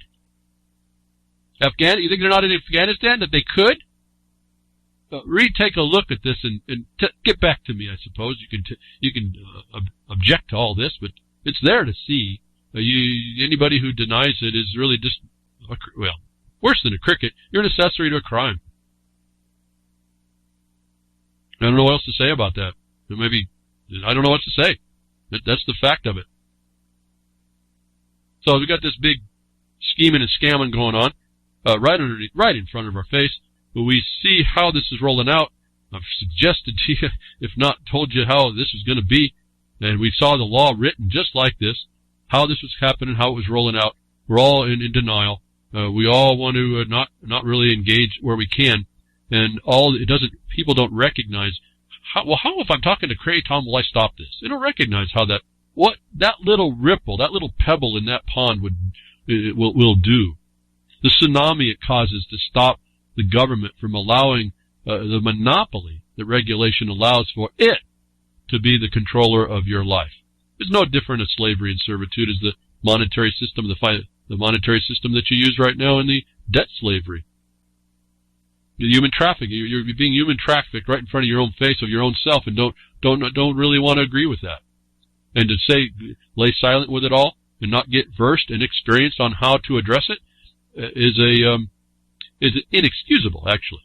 I don't know what else to say. I can't say anything else, folks. There's no middle ground on all this. It's the principle that's working against us that you can deny, but you're going to be slapped hard when it finally comes to hit you in your home. I don't mean your tax home. So these are all conditions. A bunch of pressure that comes down. What else can be causing suicides, folks? It's just the mass oppression that's on us. People can't deal with. Even if you've caused it, it's just too much. I mean, I'm not thinking about Monsatan and the Indian farmers. At some point, you just give up. You just can't. There's no way out. Honestly, didn't understand this was the dynamic. And some way, that's why I say I condemn you all when I tell you this stuff, because you don't have to go to that space. People who are affected by the drugging, like these teens, or the electronic interference, or the so-called children with the drugs, they don't have that choice. They're really innocent victims to their own condition. They didn't ask for that. So you can decide not to do a whole lot, but you have to understand you're partly culpable to that as well. And I've heard people say, well, I'm not culpable to anybody but myself. Well, that, in a way, I guess you could say that. But then what kind of, who are you to allow, and this is what we found in societies generally, I don't care which one you have, you allow crime to happen around you. You can't very well then cry when it happens to you. And if you get out that crime never happened to you, you can't cry that your society has degraded around you and caused trouble. That reasonable people throughout history have said, you have a duty to arrest crimes when you see them and know about them. Why? Because when we don't, it becomes the ongoing caucustocracy. It becomes the ongoing crime It becomes the ongoing inability to function or anticipate a future, because someone could come around and take us out or take our stuff. And I've just described government that was supposed to be kept in a place that we never kept it. And we were so far out of that example. I'm trying, part of this discussion, and has been, find things to re-engage, to give you the training that was stolen from you, that people years back didn't put up with. It's a training that only you can give to yourself when you take on the responsibility. So, the governments don't like competition, obviously. That's not a new phrase. It's been understood. There's many ways that they have to protect their monopolies to further their cause. One of these things, moving into the next part, is the financial servitude section, and what they can control or what they can't, or what they will use as excuses, again, like T-Mobile, not blaming themselves for giving not setting up a system that they won't give away your SIM card number to someone else, but blaming you because they did. The thing another story came out, and I want to just track this a little bit and keep moving, about the World Bank, the cryptocurrencies have now been defined so-called as Ponzi schemes. I'm not so sure, but that's correct. However, this is the title that they'll put on it in order to justify what's going on. Again, they want to divert the attention onto really what's going on. They give something a label, call somebody a rapist, and now all of a sudden you're condemned forever. That's where they want us to go. No innocence, no trial, no nothing. Just you are going to pay the price just because someone pointed their finger at you and said, you. And that's enough. And so we can go ahead and keep buying into all that, or we call it out. So they call now the cryptocurrencies are called Ponzi schemes. Well, you read this article that you can find, and I don't look at it for what I look at it for what they're doing, not what they're trying to convey. Again, these are tactics that are pressed upon us all the time. Now, I've told you where this cryptocurrency is. Remember, cryptocurrency is different than blockchain. One's a wrapper over the top of the other, and it really, whoever owns the blockchain or controls it, ultimately, is the one that really sets the standard. And so, what one set of outlaws is doing, trying to undermine another set of outlaws that they perceive, is what's going on right now. And so the government doesn't want competition, doesn't want you to know that there might be a good part of blockchain. But I've told you, be careful, because it's not made by you, and all the things I see applied to it, again, are not good. They're not done to protect anybody. They have been lied about from the beginning. But in the story, they talked about cryptocurrencies being volatile and potential for money laundering and other crimes. And they designate that they're a market criticized for being rampant with fraud and abuse. And you hear now how the government's constraining this to put a pall upon the technology, and that they need governance and risk management will be critical. Well, risk management, that's mutual insurance. So you see now they're agreeing, the World Bank sits in this condition that isn't monetary at all. It's this fraud, it's this fictional system. This is why they get derivatives and things. But that this is what the power of fiscal control and monetary control is looking at and titling this technology into, that I've been warning you about. And I want to call your attention to this point, that because of what they're doing here, I say, cryptocurrencies, the quote, the wrapper, are already centralized. So while everybody's focused on they called it the promotion of decentralization, oh, it's over here, it's over here, it's over here. No, that's not how this works. The control is already being centralized. It doesn't matter that you think it's decentralized. It's handled as a centralized problem with these taints to it. And right now, they're getting the advantage because they're allowed to continue to assert this. And why I say you need to necessarily take this story and recognize that privatization of a particular blockchain, the isolation of it away from all this, and its ability to be able to show it's not these things that are being that these technologies are being vilified will be an imperative. Privatization will be imperative. How that works for value, I don't know. How that works for trust, I don't know. But you cannot allow it to be, if those of you that are considering it, if you want to make it anything long-term except for the speculative nature that it is now, you're going to have to consider what I'm saying very deeply on how to resolve that problem. The war is on over who controls the monopoly. You think it's decentralized. It's not at the level of the power that has the control of all the switches and the technology, which we hear is in all your hardware already. So, a word to the wise, I guess, on this. Moving into money and what they're worried about in the money laundering. The biggest money laundering, human trafficking scheme I know of is the United States government. There was a big little fiasco going on about this so-called budget. There wasn't a budget for a little while, a few hours again. And remember, Clint Richardson's fine work of the Kafirs explaining much more clearly than I could on a video, Walter Burian's finding,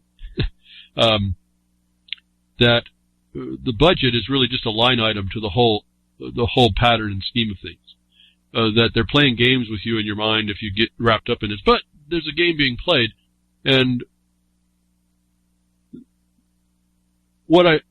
so there's a little story going on. Zero Hedge did a report. Okay, now that that budget was passed, Rand Paul stands up and says, he did his filibuster till midnight, and he did his thing, and he wants his 15 minutes of fame. To say he was objectionable to it.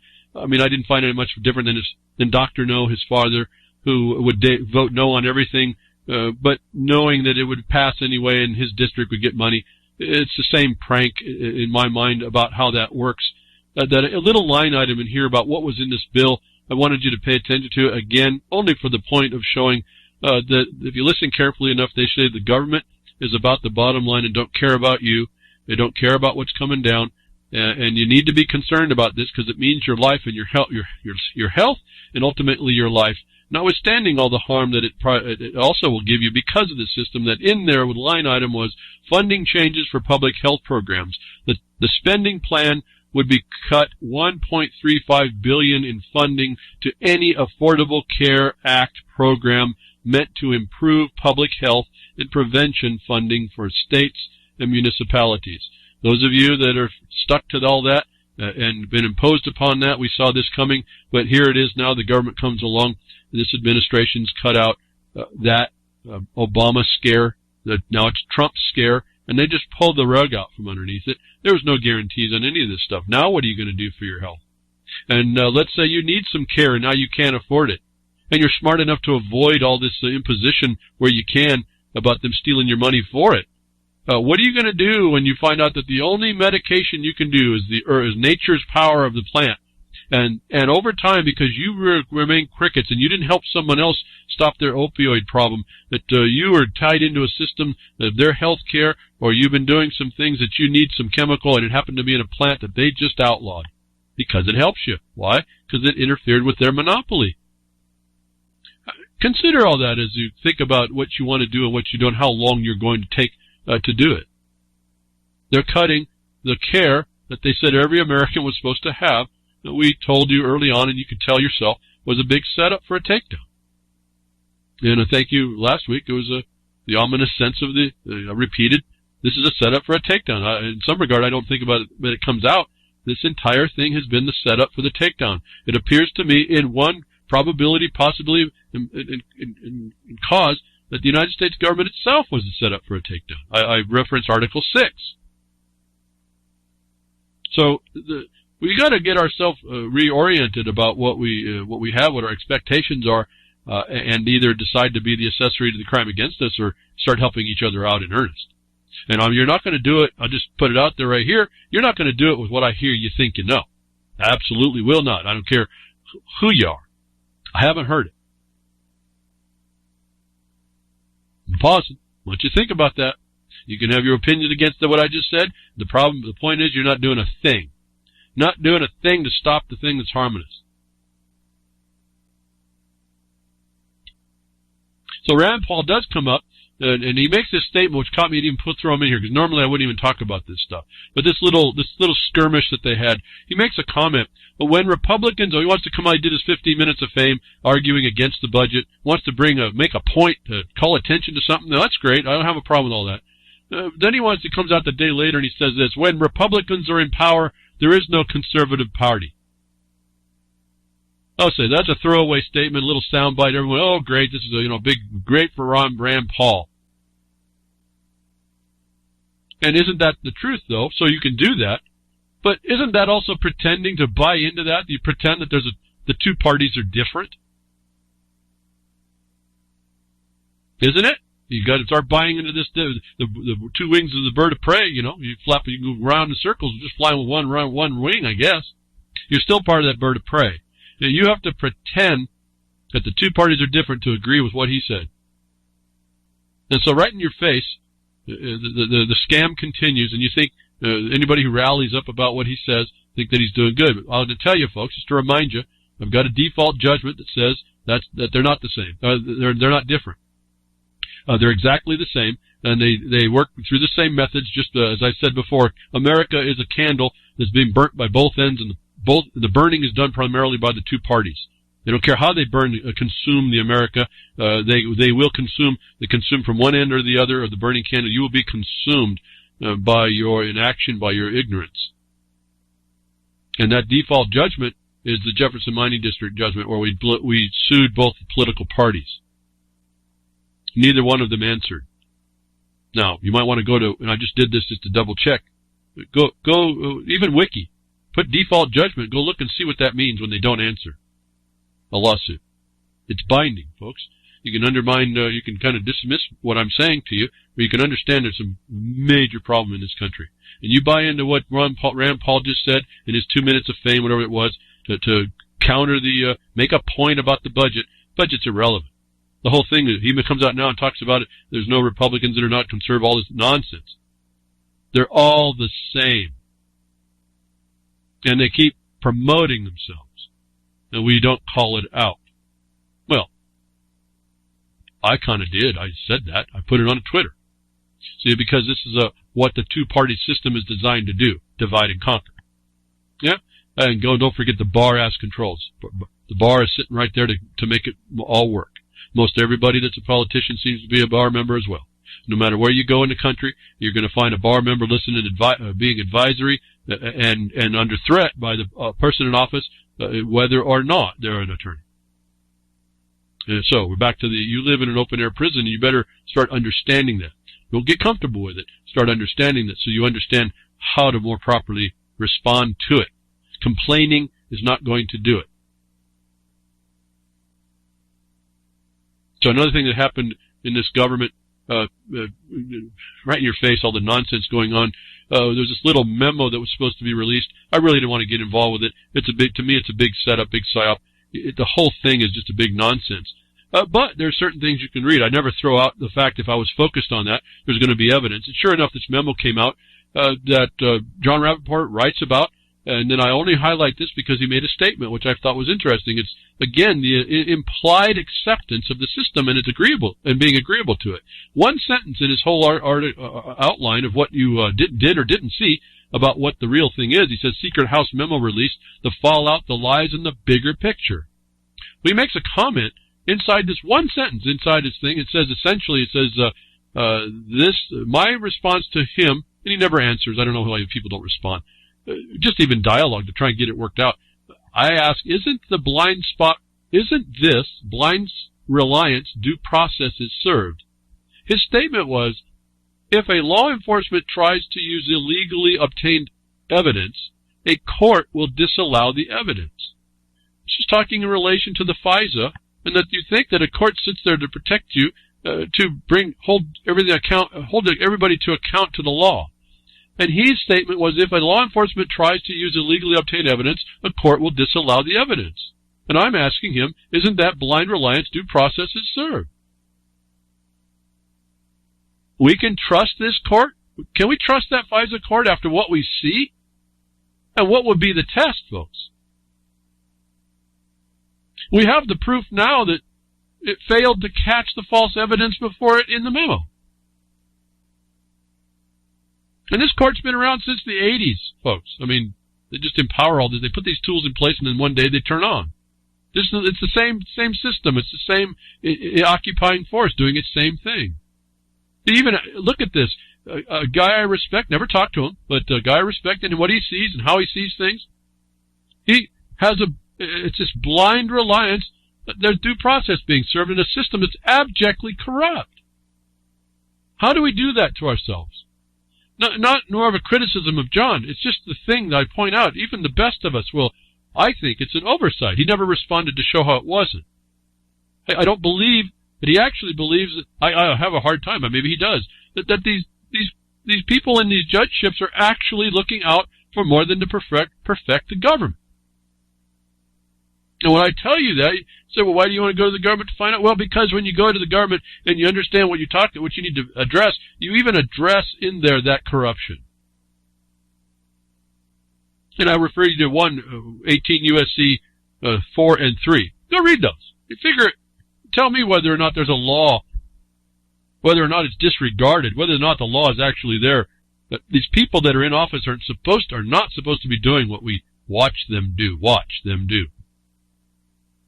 And that I think at this point, there is so much noise about this and opinion about that people can't really see that part, and they just dismiss it anyway.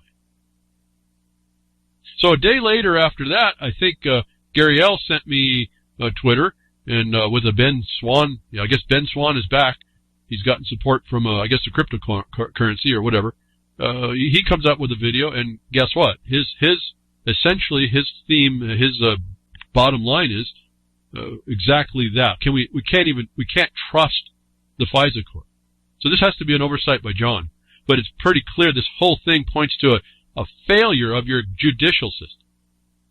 Whether or not the FBI is the criminals that I tell you that they are. Whether or not what's going on, the NSA surveillance and all this is proper or not. The court the judiciary is gone. When I say that, I mean that in the deeper sense. You have no tripartite system of government.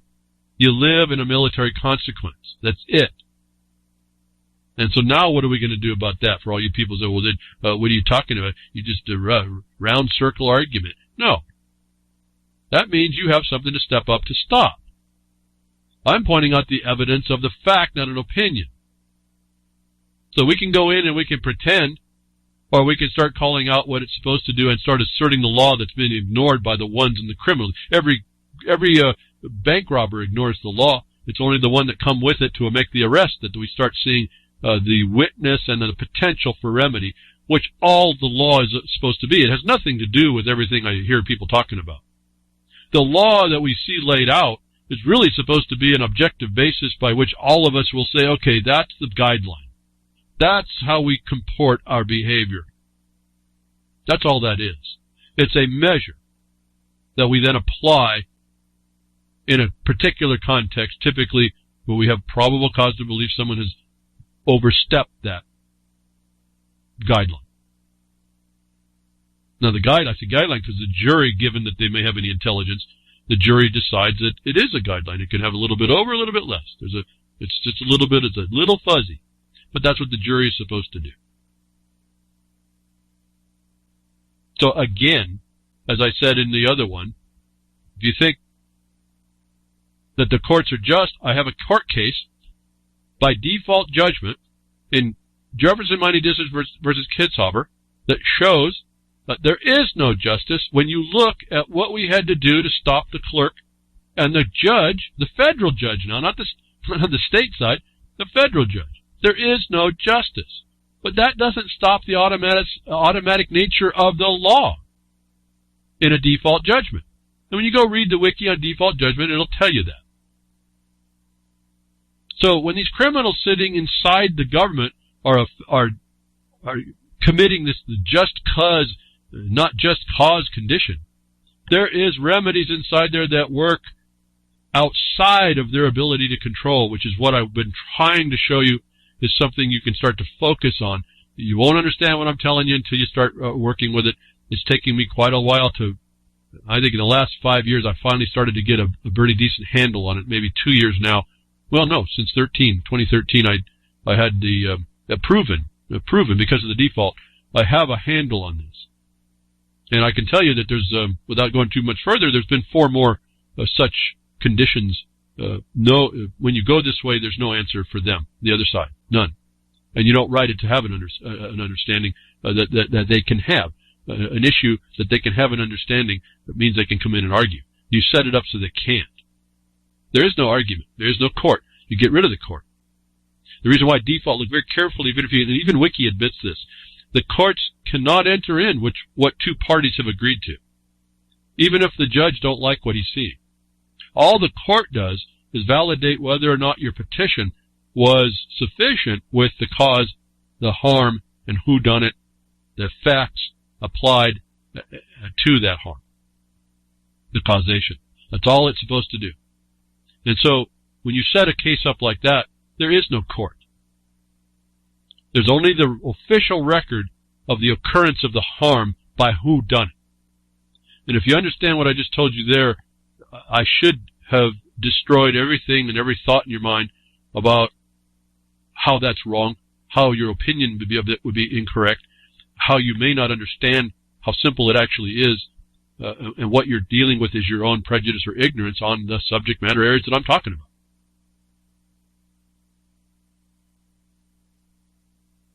And I'm not saying I know it all. I'm saying on the subject matter areas that I focus on, I leave no stone unturned, and I leave no option, no remedy, no defense on the other side available to them when I write a paper, and I don't go on and on. You got to do this you can do this in a very summary place. Again, if you were to go to the administrative side, you make a record, and they go arbitrary and capricious. You just summarize what you've said in the comments as bullet points causes. It's very quick. And if you do it solidly, they can't really answer. So far I've got it to the point where, at least in this land law stuff, they don't. They absolutely do not.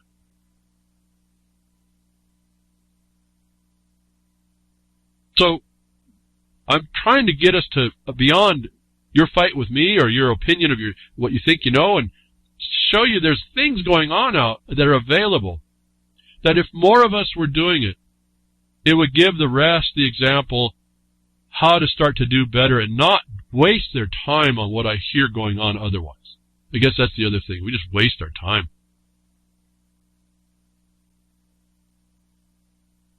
A lot of energy, a lot of effort, and it never really goes anywhere. And then we get frustrated. Then we say the system don't work, there is no justice, and really it was just us being ignorant about the fact of not knowing how to go about things. And so this administrative thing gives us an ability to do that. And I can tell you that because most of your life is administrative, at least at the imposition part, then you need to communicate that way. And then I tell you additionally, you're not in that thing. You aren't born in that. It's a fiction. How can you be born in that if it's a fiction? It's you accepting these things that are in that fabrication. It's all in your mind. It's all in our mind what's been fabricated. We take a physical act to apply it to us, which means necessarily you're not there. I've been trying to tell people this. The overthrow in 1953 requires you apply in. By definition, you're not born in. It's only what you tell them. And then they took one more step when people started figuring that out and started beating up people that understood how not to tell them. They said, well, now we're not going to protect you at all. And that wasn't the right answer either. And I'm coming here today to tell you that I think in the last, since at least just before 2013, I figured out how that gets outed. And now we are looking the last few years at putting that in practice. You're not going to hear too much about it. In other words, for like all the miners that I would help, there's not a court case precedent to go to because it never goes to a court case. And that court case would have been the government beating down on the miner. It would have been beating down on a rancher if he was listening and not listening, and then you see what happens in the Bundy thing. So we turn this whole thing, we start to turn around this whole thing. We're not in that system. They're trespassing to reach out. Their long arm of the law it was extended too far, and they violated the law that they weren't supposed to, and we can hold that to account. And until more people see that, it maybe doesn't have the force and effect that it ought to.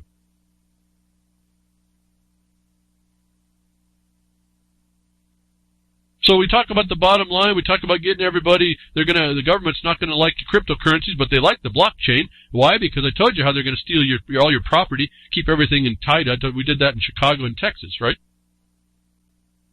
So you think that they have this process, that they stick you in this Affordable Care Act, and that they're gonna cut you think they're gonna cut all the registration out? No. They got your name and they got your number. All right? That's what they said they're gonna get. They're not gonna give you the care. No, they're going to start cutting that out now they got a lot of you. They'll be searching out the rest of you. So how do they continue, what do they care that they don't care? It's just a matter of it's like a human farming, human trafficking.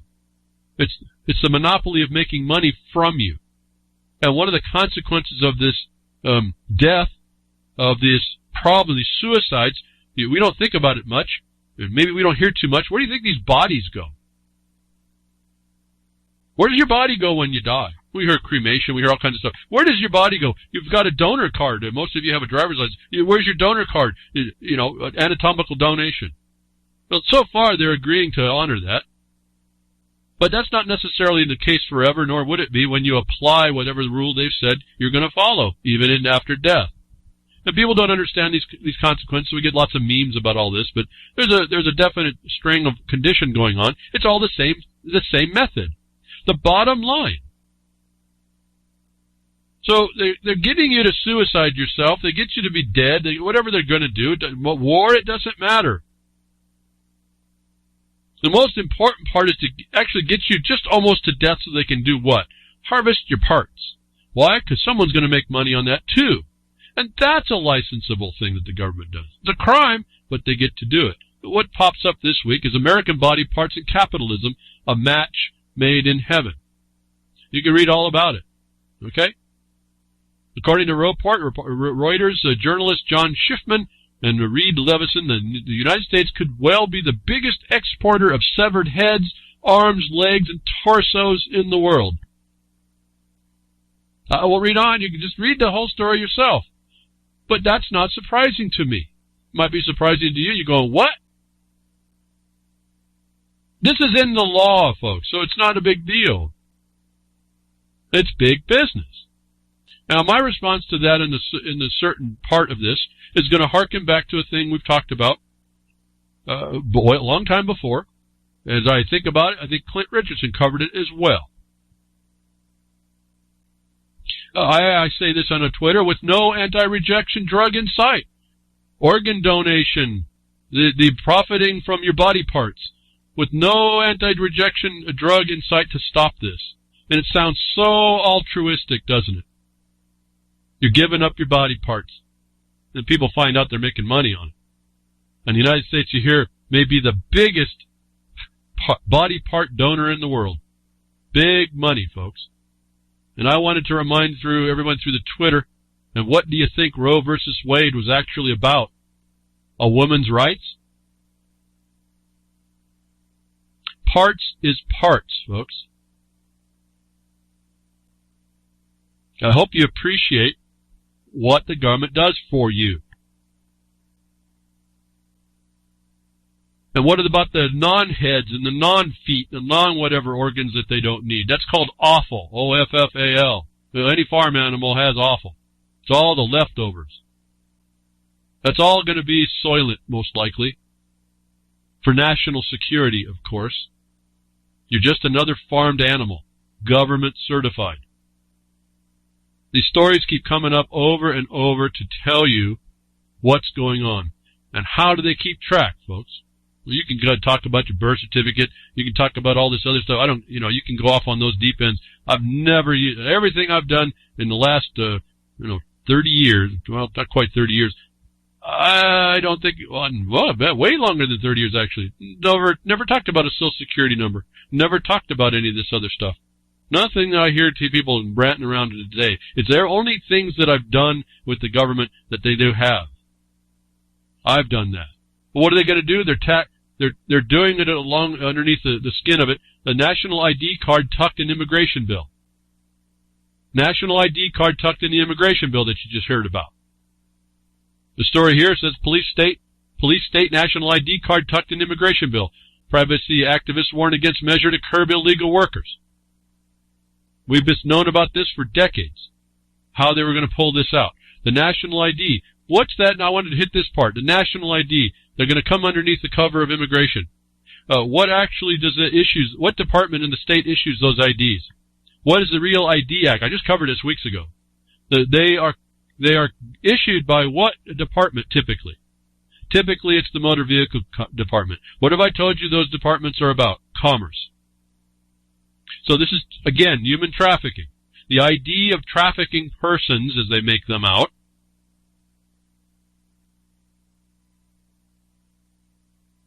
Are you getting it here, folks? This is going to be the national ID card for what? For your anatomical donation, where parts is parts. In commerce. You beast to burden you. It's on the news right now. They're hiding it left and right. How are they going to track down their farm animals to make sure they get those parts?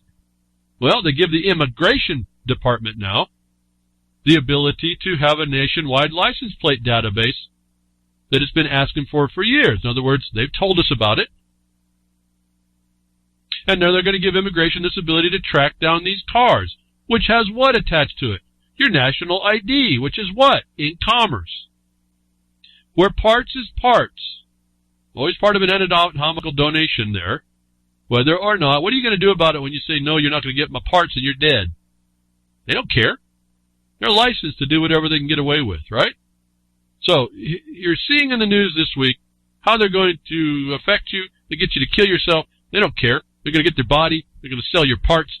Anything that's not going to be parts is going to become soylent.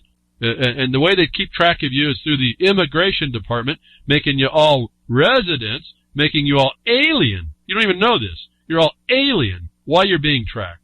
And the immigration department will have you on a real-time basis that will have this national ID card because they think that they need to protect you from the aliens, and you don't know you are one. You're alien to that caucustocracy in the district, partly because you said so. I apply your law to me, and I agree to suffer exactions of every kind, and no other, is what they tell us, and we want to complain otherwise. And I don't get it. We don't make a comment about this, and I don't get it. It's all right there. They're telling us all what's going on right in our face, and it's transparent to us. Well, not to me. All predictable, all where they had to go in order to bring on the future they want. This is back down to the international side of this. So we can, again, sit as crickets. We can not look out for others if we have a potential power to write. Some people can't write. I'm amazed at how many people are illiterate. I learned that in the mining community. A lot of people, 25% at least, are literally illiterate. It's shocking. And that's not my reality. But we're going to have to overcome that. So, where you can, help out. Step up. Thank you very much for tuning in today. Grimner, thank you very much for what you do at reallibertymedia.com and freedomsnetwork.com and Jules at ucy.tv. Thank you very much for your simulcast on all that. And hope something I said gets you fired up somehow. And just engage, folks. That's all I can tell you to do. It's barely the fastest lesson you'll get. You'll apply. You'll learn how quickly you don't know something, how quickly you change that, and you will know something. So you take care. I'll be here next week. Tech diffs or nature willing.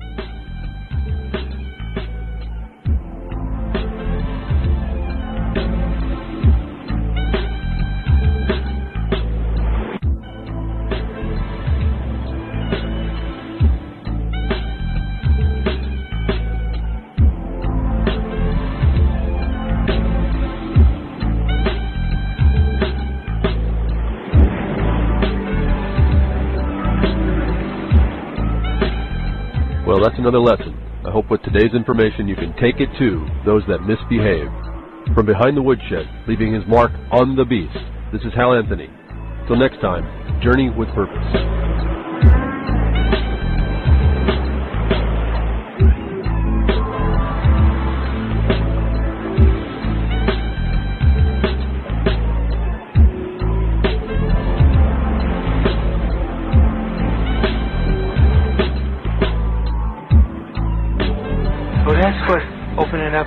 Warpath feels like.